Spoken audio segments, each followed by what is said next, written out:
intricate details of the computer. So before hopping into Bismillahirrahmanirrahim. Assalamu alaikum. Welcome to my YouTube channel. As you know, this is the series of the lectures regarding the subject operating system, and this is my fourth lecture on this subject. So first of all, let's have a look on the topics that we are going to discuss today. The first one is the type of operating system. आज basically जो है ये topic जो है operating system की different types होती हैं, उन सब टाइप्स को हम डिटेल में पढ़ेंगे, उनकी एग्जांपल्स को देखेंगे and we will see how they work. Okay, the first type is single user operating system. The second one is batch system. The third one is multi programmed operating system. Fourth one is time sharing system and the final one is real time system. ये 5 types हैं operating system की. तो सबसे पहले इनको देखते हैं. The first one is single user operating system. जैसे कि हमें नाम से ही पता चल रहा है कि ये सिंगल यूजर ऑपरेटिंग सिस्टम है. Means it allows only one user to use the computer at a given time. वैसे तो मल्टीपल यूजर्स इस टाइप के सिस्टम को यूज़ कर सकते हैं, लेकिन एट अ गिवन टाइम जो है ओनली वन यूज़र जो है इस टाइप के कंप्यूटर सिस्टम को यूज़ कर सकता है. और ये जो ऑपरेटिंग सिस्टम है ये रिस्पॉन्सिवनेस है और इंटरेक्टिव है, ये इसकी बेसिक प्रॉपर्टीज़ हैं. अब यहाँ पर है कि ये जो ऑपरेटिंग सिस्टम है ये इंटरेक्टिव है. अब आगे हम एक टाइप पढ़ेंगे ऑपरेटिंग सिस्टम की जो इंटरेक्टिव नहीं होगी. तो ये वाला जो ऑपरेटिंग सिस्टम है ना ये इंटरेक्टिव है. ठीक है, इसकी एग्जांपल जो है वो डोज है, best example of this type of system. So hope कि आपको ये समझ आ गया होगा. बस इसमें यही है कि ये जो है इस टाइप की ऑपरेटिंग सिस्टम जो है that allows only one user to use the computer at the given time. ठीक है. Now the second one is the batch system. Batch system, first of all we will see why we need a batch system, the historic perspective. तो ये batch system का concept मैं आपको detail में समझाने के लिए आपको एग्जांपल दूंगी. जैसे आजकल जो है ना वो डिस्क ड्राइव यूज़ हो रही है. डिस्क ड्राइव की जो बेसिक प्रॉपर्टी है ना वो है कि वो रैंडमली एक्सेस करती है मेमोरी को किसी भी जगह पर. मीन्स कि मुझे मेमोरी में किसी भी जगह पर एक्सेस करना है तो वो रैंडमली एक्सेस कर सकता है. ठीक है. अब आजकल तो डिस्क ड्राइव यूज़ हो रही है, लेकिन पहले जो होता था ऑलमोस्ट 40 ईयर्स पहले डिस्क ड्राइव नहीं थी. पहले क्या था, टेप ड्राइव्स थी. टेप ड्राइव जो होती है ना वो सीक्वेंशियल मेमोरी एक्सेस करती है. डिस्क ड्राइव तो मैंने आपको बताया ना वो रैंडमली मेमोरी में किसी भी जगह पर जाकर एक्सेस कर सकती है कोई भी हिस्सा मेमोरी का. ठीक है. लेकिन जो टेप ड्राइव्स होती है ना वो सीक्वेंशियल मेमोरी को एक्सेस करती है. मीन सीक्वेंशियली, जैसे एक सॉन्ग्स है. ठीक है, बहुत सारे सॉन्ग्स किसी टेप पर है. ठीक है. अब मुझे पिछला सॉन्ग सुनना है तो मुझे क्या करना पड़ेगा, मुझे रिवाइंड करना पड़ेगा. या मुझे नेक्स्ट सॉन्ग सुनना है तो मुझे क्या करना पड़ेगा, फॉरवर्ड करना पड़ेगा. मीन्स मैं रैंडमली किसी भी जगह मेमोरी की नहीं जा सकती किसी भी हिस्से में कि मुझे ये सॉन्ग सुनना है. या मुझे रिवाइंड करना पड़ेगा या फॉरवर्ड करना पड़ेगा, क्योंकि टेप जो है वो सीक्वेंशियल है. ठीक है. और जो आजकल यूज़ हो रही है वो डिस्क ड्राइव है. ठीक है. तो अब जो पहले यूज़ होती थी जो टेप थी वो सीक्वेंशियल थी, जिसे मैंने बताया कि सीक्वेंशियल ही होती थी. ठीक है. अब जैसे फॉर एग्जांपल कंप्यूटर ऑपरेटर के पास कुछ प्रोग्राम्स है. ठीक है, वो उसे रन करने हैं. तो उसके पास जो प्रोग्राम से पहले जैसे यूज़ होते थे फोर्टान है या बेसिक है. ठीक है. अब उसके पास फॉर एग्जांपल सपोज कर लें कि उसके पास 3 प्रोग्राम्स है. ठीक है. पहला प्रोग्राम जो है फोर्टान का है और दूसरा प्रोग्राम जो है बेसिक का है और थर्ड प्रोग्राम अगेन फोर्टान का है. तो सबसे पहले उसे क्या करना पड़ेगा, वो क्या करेगा कि जहाँ पर भी मेमोरी में देखेगा कि फॉरवर्ड या रिवाइंड करके सबसे पहले देखेगा कि फोर्टान का जो कंपाइलर है वो कहाँ पर पड़ा है. फिर उस कंपाइलर को मेमोरी में वहाँ से माउंट करके मेमोरी में लोड करेगा और जो भी स्टेटमेंट्स हमें एग्जीक्यूट करनी है उनको लाएगा, उनको एग्जीक्यूट करेगा. ठीक है. अब वो फोर्टान का प्रोग्राम हो गया. अब देन अगेन सेकेंड वन क्या है, बेसिक है. अब बेसिक का करने के लिए वो क्या करेगा, वो जाएगा बेसिक का कंपाइलर, उसको माउंट करेगा, उसको मेमोरी में लोड करेगा, फिर बेसिक की जो प्रोग्राम होगा उसको एग्जीक्यूट करेगा। अब अगेन जो है हमारे पास क्या होगा, फोर्टान का प्रोग्राम आ गया। अब उसे वही चीज़ें रिपीट करनी पड़ेंगी जो उसने बेसिक से पहले कौन सा प्रोग्राम था, फोर्टान का ही प्रोग्राम था। अब उसे वो सारी चीज़ें रिपीट करनी पड़ेगी। मीन्स के सबसे पहले वो फोर्टान का कंपाइलर जो है उसको माउंट करेगा जहाँ पे वो मेमोरी में पड़ा होगा, फिर उसको मेमोरी में लोड करेगा, फिर जो उसका प्रोग्राम होगा उसे एग्जीक्यूट करेगा। So it was much time consuming के अलग अलग से इस तरह से। फिर उन्होंने क्या सोचा कि क्यों ना इस तरह से किया जाए, मीन्स कि सिमिलर जॉब्स जो हैं उनको बैच किया जाए। तो बैच सिस्टम का बेसिकली कॉन्सेप्ट यहीं से आया है कि batching the similar jobs and running them one after the other, this concept is known as batch system. तो बैच सिस्टम में बेसिकली बस यही होता है कि जो सिमिलर जॉब्स है ना उनको एक साथ बैच किया जाता है। बैच का मतलब आपको पता है ना, जिस तरह से किसी भी चीज़ का बैच होता है, मीन्स के 3-4 चीज़ें, ठीक है। तो अब जो सेम प्रोग्राम्स थे, जैसे अब विद इन एन आवर उसके पास कंप्यूटर ऑपरेटर के पास 5 फोर्टान के प्रोग्राम्स आ गए हैं, 3 बेसिक के प्रोग्राम्स आ गए हैं। अब वो क्या करेगा कि उनको बैच कर लेगा। मीन्स फोर्टान के प्रोग्राम जो थे 5 उनको एक साथ बैच कर लेगा, वो सारे सेम है, ठीक है, सिमिलर जॉब है। और जो बेसिक के जो 3 प्रोग्राम हैं उनको एक साथ बैच कर लेगा, वो 3 सिमिलर जॉब है। अब क्या करेगा, अब उसे एक बार ही फोर्टान का प्रोग्राम जो है माउंट करने कंपाइलर माउंट करना पड़ेगा और मेमोरी में लोड करना पड़ेगा, और वो 5 जो प्रोग्राम से at a time means one after the other run करेगा, ठीक है। तो ये कॉन्सेप्ट था बेस सिस्टम का। तो अब मैंने अभी आपको क्या बताया कि बेस सिस्टम में क्या हो रहा है, कि इस तरह हो रहा है कि सिमिलर जॉब्स को एक साथ करके they are running one after the other, पर फिर भी क्या हो रहा है, ये टाइम कंज्यूमिंग है। क्योंकि किस तरह से, अब आजकल जो है वो ऑपरेटिंग सिस्टम आ गए, वो है मल्टी प्रोग्राम ऑपरेटिंग सिस्टम। उनको समझने के लिए मैं आपको इसी से बेस सिस्टम से रिलेटेड ये मतलब एग्जांपल जैसे बता रही हूँ, ताकि आपको क्लियर हो कि अब बेस सिस्टम में क्या हो रहा था कि पहले एक प्रोग्राम कम्प्लीटली रन हो, जैसे फोर्टान के 5 प्रोग्राम हैं, ठीक है, पर मैंने क्या कहा कि 5 रन होंगे, लेकिन पहले एक कम्प्लीटली रन होगा, वो जब कंप्लीट हो जाएगा फिर सेकेंड रन होगा, फिर वो जो सेकेंड वाला था वो कम्प्लीटली रन हो जाएगा, then third one and then fourth and then finally fifth one, ठीक है। तो इसमें भी क्योंकि ये देखें ना, अब मैं आपको सिंपली समझाऊँ कि किसी भी प्रोसेस जो है, ठीक है, उसकी लाइफ साइकिल में सिर्फ 2 ही चीज़ें होती हैं, या अभी के लिए आप ये समझें, ज़्यादा डिटेल में सिर्फ उसके पास 2 ही चीज़ें होती हैं, या तो CPU बर्स्ट या तो IO बर्स्ट, या कोई और इवेंट होता है, ठीक है, वो हम आगे जाकर पढ़ेंगे। अभी आपको बता रही हूँ, या तो CPU बर्स्ट होता है या तो IO बर्स्ट होता है, ठीक है। अब जैसे मैंने वहाँ पे बताया बेस सिस्टम में क्या हो रहा है कि एक प्रोग्राम उसे रन कर रहा है, हमको ऐसी इंस्ट्रक्शन लिख रहे हैं उस प्रोग्राम में कि उसे इनपुट आउटपुट की नीड पड़ रही है। अब जब उसे इनपुट आउटपुट की नीड पड़ेगी तो तब तक क्या होगा, CPU will remain idle. Idle means वो CPU जब तक फ्री होगा, उसे कोई और इंस्ट्रक्शन एग्जीक्यूट करने के लिए नहीं होगी, क्योंकि जो इंस्ट्रक्शन वो एग्जीक्यूट कर रहा था वो इस वक्त कहाँ है, IO के पास है, ठीक है।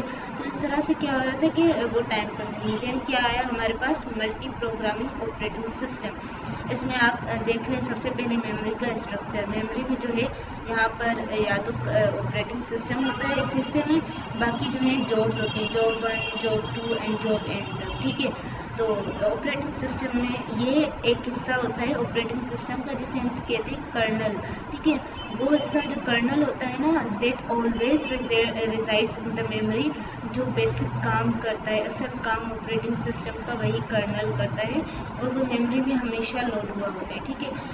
उसके अलावा ऑपरेटिंग सिस्टम के हिस्से के अलावा यहाँ पर जॉब्स होती हैं, जॉब 1, जॉब 2, जितनी भी जॉब्स होंगी, ठीक है। तो अब इसका फ़ायदा क्या है कि जब बहुत सारी jobs eight a time main memory में स्टोर की हुई होंगी, लोड की हुई होंगी, तो क्या होगा, CPU will multiplexed among them.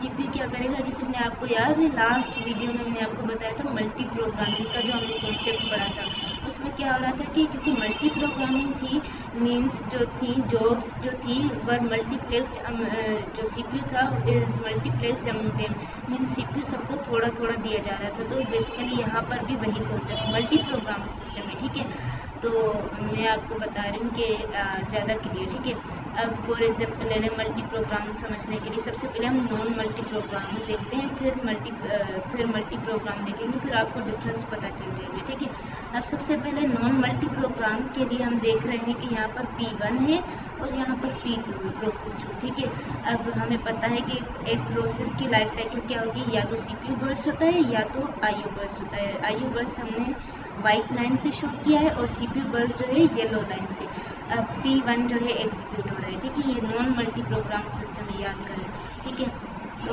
सबसे पहले उसका CPU बर्स्ट हो रहा है, जब उसे IO की नीड हो रही है तब तक क्या है, CPU फ्री है। अब वो जब तक IO के पास है, फिर CPU के पास, फिर IO के पास, तो जब तक CPU फ्री, फिर लास्ट में फाइनली CPU के पास, ठीक है। और वो इंस्ट्रक्शन कम्प्लीटली एग्जीक्यूट हो गई। अब प्रोसेस 2 आएगा। प्रोसेस 2 क्या है, सबसे पहले थोड़ा एग्जीक्यूट होगा, फिर उसे अगर IO की नीड हुई तो IO, फिर CPU, फिर IO and then last finally CPU, और ये एग्जीक्यूट हो जाएगा। अगर ये हम काउंट करें 1 2 3 4 5 6 7 8 9 10 यूनिट ऑफ टाइम में हमारे 2 प्रोसेस जो हैं एग्जीक्यूट हो रहे हैं। ये हमने बात की नॉन मल्टी प्रोग्राम सिस्टम में, जिसमें CPU जो है is not multiplexed among the processes. जबकि मल्टी प्रोग्राम सिस्टम में हमने देखा कि बहुत सारे प्रोग्राम जो है मेमोरी में लोड किए होते हैं और वो जो है ना प्रोसेस उनके बीच में मल्टीप्लेक्स्ड होता है। CPU सबको थोड़ा थोड़ा दिया जाता है। अब हम देखते हैं मल्टी प्रोग्राम सिस्टम का कॉन्सेप्ट यहाँ पर, ठीक है। अब ये P1 है, ठीक है। अब इसका सबसे पहले CPU बर्स्ट हो रहा है। जब इसे CPU बर्स्ट मीन्स, अब मैंने यहाँ पे 2 वर्ड यूज़ करे ना, CPU बर्स्ट और एक है IO बर्स्ट, तो आप कंफ्यूज नहीं होइएगा। CPU बर्स्ट का मतलब है कि उस वक्त इंस्ट्रक्शन जो है CPU को दी गई है, और IO बर्स्ट मीन्स इंस्ट्रक्शन जो है IO के पास है, ठीक है, इनपुट आउटपुट के पास। अब सबसे पहले प्रोसेस 1 जो है एग्जीक्यूट हो रहा है CPU बर्स्ट, ठीक है। अब जब उसे IO की नीड हुई, जब वो IO के पास जाएगा तो यहाँ पर CPU will not remain free because this is multi program system.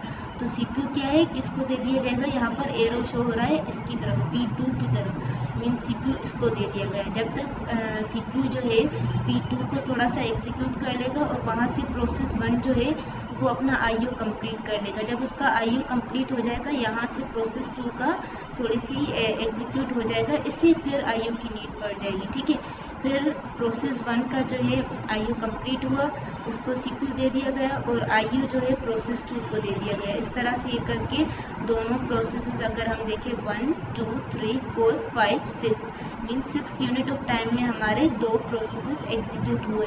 जबकि यहाँ पे क्या था, 10 यूनिट ऑफ टाइम में हमारे 2 प्रोसेस एग्जीक्यूट हुए। तो मल्टी प्रोग्राम का बेसिक प्रॉपर्टी यही है कि इट इंक्रीजेस CPU यूटिलाइजेशन। अब अगर कोई आपसे पूछे कि वो किस तरह से CPU की यूटिलाइजेशन को इंक्रीज करता है, वो इस तरह से कि वो जॉब्स को इस तरह से ऑर्गेनाइज करता है कि CPU के पास कोई ना कोई एक इंस्ट्रक्शन होती है एग्जीक्यूट करने के लिए, ठीक है। एक कॉन्सेप्ट इसमें यूज़ होता है कि वो कहते हैं उसे जॉब स्केजुलिंग। अब यहाँ पर तो हमने बात की कि जब तक जो है मीन्स के जैसे हमने यहाँ पे बात की, ठीक है, जॉब 1 है, जॉब 2 है, जॉब 3। अब 3-4 जॉब्स हैं that are ready to be put into the main memory, ठीक है। वो सब जो है एग्जीक्यूट होने के लिए रेडी है। अब क्या होगा, अब कौन सी जॉब एग्जीक्यूट होनी चाहिए सबसे पहले, उसे हम कहते हैं जॉब स्केजुलिंग। वो हम ज़्यादा डिटेल में पढ़ेंगे, अभी आपको कॉन्सेप्ट दे दिया, ठीक है। ये तो था हमारा मल्टी प्रोग्राम सिस्टम। अब इसी मल्टी प्रोग्राम सिस्टम की बेसिस पर हमारा एक और ऑपरेटिंग सिस्टम है जिसे हम कहते हैं टाइम शेयरिंग सिस्टम। ये मल्टी प्रोग्रामिंग पे बेस करता है। ये सिस्टम जो है वो multi programming plus multi user system है, ठीक है। इट इज़ ऑल्सो इंटरेक्टिव, जैसे वो हमने मल्टी प्रोग्रामिंग में पढ़ा या फिर सबसे पहले वाला पढ़ा था सिंगल यूज़र, ये जो है इंटरेक्टिव है, ठीक है। It allows multiple users to use the computer simultaneously.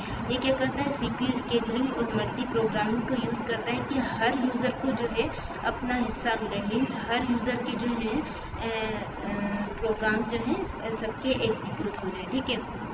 ये हमने 4th टाइप पढ़ दी that is of the operating system. अब हम लास्ट वन पे आ जाते हैं, that is the real time operating system. Real time operating system को समझने के लिए आप ये कह दें कि ये जो है ना rigid type of operating system है। मीन्स कि जब भी हम इन्हें कोई इनपुट दें, it must response to that input within a well defined period of time.